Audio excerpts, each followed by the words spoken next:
రాష్ట్ర ఆర్థిక పరిస్థితిపై సీఎం కీలక వ్యాఖ్యలు చేశారు. అభివృద్ధి పనులకు నిధులు కేటాయించలేని పరిస్థితిలో రాష్ట్రం ప్రసిద్ధి ఉందన్నారు.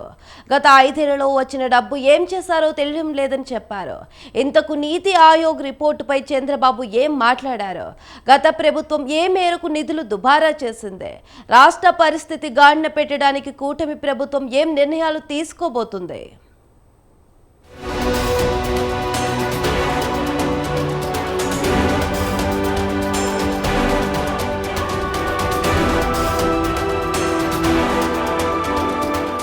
ఏపీ సీఎం చంద్రబాబు నాయుడు కీలక వ్యాఖ్యలు చేశారు.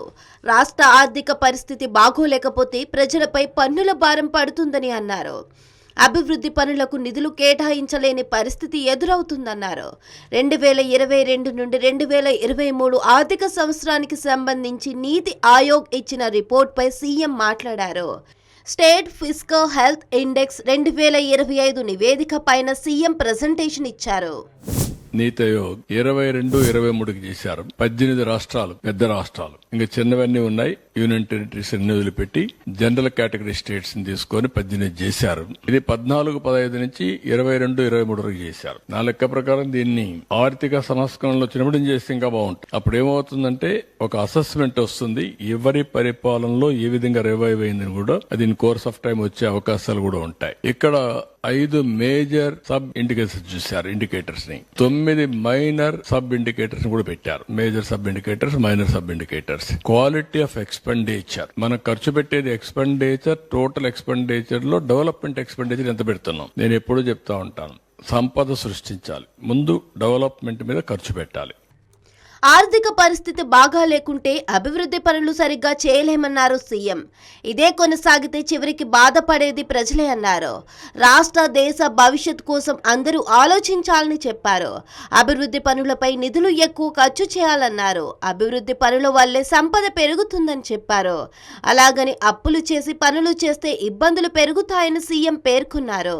ఇక్కడ మీరు చూస్తే share of capital expenditure to total expenditure and borrowings, ఇది మనం చూసినప్పుడు మొత్తం budget estimates under capital expenditure చూస్తే 3.5%, కెపెక్స్ వాజ్ 3.5% టోటల్ ఎక్స్పెండిచర్. ఇక్కడ బారోయింగ్స్ 67,985 కోట్లు చేస్తే పెట్టింది 7,244 కోట్లు. 7,244 కోట్లు. ఇక్కడికి వచ్చే కొందికి టోటల్ ఎక్స్పెండిచర్ 2,25,843 కోట్లు పెడితే 7,244. మీరు గుర్తుపెట్టుకోవాల్సింది, అప్పు తెచ్చినప్పుడు దాంట్లో కనీసం కొంత డబ్బులైనా సరే 50% తిరిగి క్యాపిటల్ ఎక్స్పెండిచర్ పెట్టుంటే ఆదాయం పెరుగుతుంది. అప్పు తెచ్చి వడ్డీ కట్టి, అప్పు తెచ్చి ఇష్టానుసారంగా జల్సాలు చేస్తే ఏ విధంగా ఆదాయం పెరుగుతుంది? ఆదాయం కూడా తగ్గిపోతుంది. ఇది ఒక విషయ సర్కిల్ తయారయ్యే పరిస్థితి. అప్పులు తిరిగి తీర్చే శక్తి రాష్ట్రానికి ఉందో లేదో చూడాలని చంద్రబాబు చెప్పారు. అప్పులు చేసి తిరిగి చెల్లించే శక్తి ఏపీ రాష్ట్రానికి లేదన్నారు. అందుకే గత ప్రభుత్వం ప్రభుత్వ కార్యాలయాలను తాకట్టు పెట్టిందని చెప్పారు. గత 5 ఏళ్లలో వచ్చిన డబ్బును ఏం చేశారో తెలియడం లేదన్నారు. తెచ్చిన అప్పులను ఇష్టం వచ్చినట్లు ఖర్చు పెడితే ఆదాయం పెరగదని చెప్పారు. గతంలో చేసిన అప్పులకు వడ్డీ కట్టడం కూడా ప్రస్తుతం కష్టంగా ఉందని చంద్రబాబు అన్నారు. వాస్తవాలు కూడా ప్రజలకు చెప్పకపోతే ఇంకా నేను రాలేదే, లేకపోతే చేసేయలేకపోతున్నాడు, డబ్బులున్నాయి ఎందుకు చేయలేదు, నేను చేస్తా అన్నాడు కదా, నమ్ముకున్నాం కదా అనే ఫీలింగ్ వస్తున్నారు. అది కూడా చెప్పాలి. ఇప్పుడు గవర్నమెంట్ ఆఫ్ ఇండియా ఇచ్చారు ఒక 15,000 కోట్లు, వరల్డ్ బ్యాంక్ నుంచి అమరావతికి ఇచ్చారు. ఒక 12,150 కోట్లు పోలవరానికి ఇచ్చారు. ఒక 11,114 కోట్లు రివైవల్కి ఇచ్చారు. సరే, మిగిలిన కొన్ని మేము ఈ వర్క్స్ అన్ని మీద పెట్టడానికి కొంత శాఖ కింద కొంత ఫండ్స్ ఇచ్చారు. కానీ ఆ డబ్బులు నేను వెల్ఫేర్కి ఇవ్వలేకపోతున్నాను.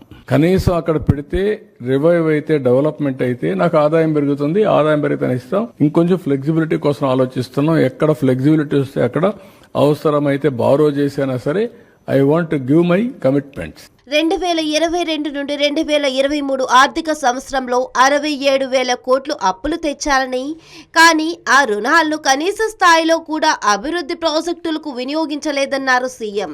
వచ్చిన డబ్బులతో వైసీపీ ప్రభుత్వం దుబారా ఖర్చులు చేసిందని విమర్శించారు. రాష్ట్ర ఆదాయం కూడా 17.1% నుంచి 9.8% తగ్గిపోయిందని చెప్పారు. అప్పులు 16.5% మేర పెరిగాయి. వడ్డీ కట్టే మొత్తం కూడా 15% పెరిగిందన్నారు. ఇవి కాకుండా ఆఫ్ బడ్జెట్ బారోయింగ్స్ కూడా పెద్ద మొత్తంలో జరిగాయని చెప్పారు. ఇక్కడ మీరు చూస్తే share of capital expenditure to total expenditure and borrowings, ఇది మనం చూసినప్పుడు మొత్తం budget estimates under capital expenditure చూస్తే 3.5%, capex was 3.5% of the total expenditure. ఇక్కడ బారోయింగ్స్ 67,985 కోట్లు చేస్తే పెట్టింది 7,244 కోట్లు. 7,244 కోట్లు. ఇక్కడికి వచ్చే కొందికి టోటల్ ఎక్స్పెండిచర్ 2,25,843 కోట్లు పెడితే 7,244.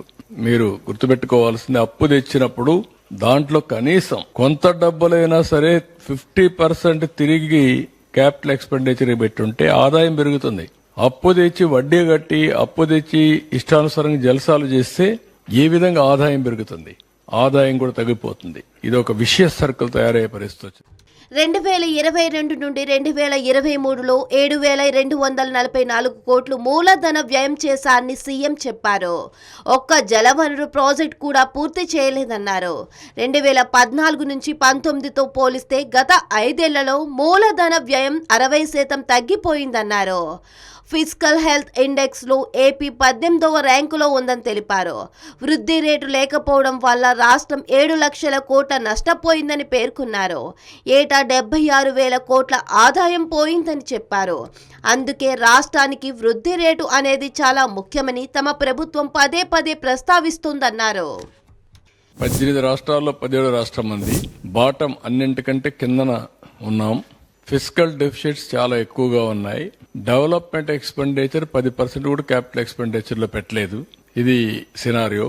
ఎకనామిక్ సర్వీసెస్ లో 60.1% తగ్గిపోయింది. ఇక్కడికి వచ్చినప్పుడు ఇన్ ఫిగర్స్ లో చూస్తే సోషల్ సర్వీసెస్ 2,369 కోట్లు, ఇది 360 కోట్లు. ఎకనామిక్ సర్వీసెస్ 16,691, 6,684, మొత్తం 19,061 పెడితే 7,044. ఇది కూడా ఆ రోజు బడ్జెట్. 14-19 లో బడ్జెట్, 20-19-24 ఎక్కువ బారోయింగ్స్, ఆదాయం పెరగడం, బడ్జెట్ ఫిగర్స్ పెరగడం అన్ని వస్తాయి. దాంట్లో కూడా తగ్గి పెట్టారు. వెల్ఫేర్ లో వచ్చే కొందికి సోషల్ ఫేర్ హాస్టల్స్ కడతాం, ఇలాంటి వేరియస్ దాంట్లో కూడా ఎక్స్పెండిచర్ పెట్టలేదు. నేను ఎంతో పని గిరిజనులు పెట్టాను, ఎస్సీలకు పెట్టాను అని మాట్లాడే ప్రభుత్వం ఏ మాత్రం కూడా ఒక్క రూపాయి కూడా పెట్టకుండా వచ్చిన డబ్బుల్ని ఏం చేశారో దిక్కు తెలియకుండా ఖర్చు పెట్టి మొత్తం విధ్వంసం చేసే పరిస్థితికి వచ్చారు. గత ప్రభుత్వం చేసిన ఆర్థిక సామాజిక విధ్వంసంపై 7 శ్వేతపత్రాలు కూడా విడుదల చేశామన్నారు సీఎం.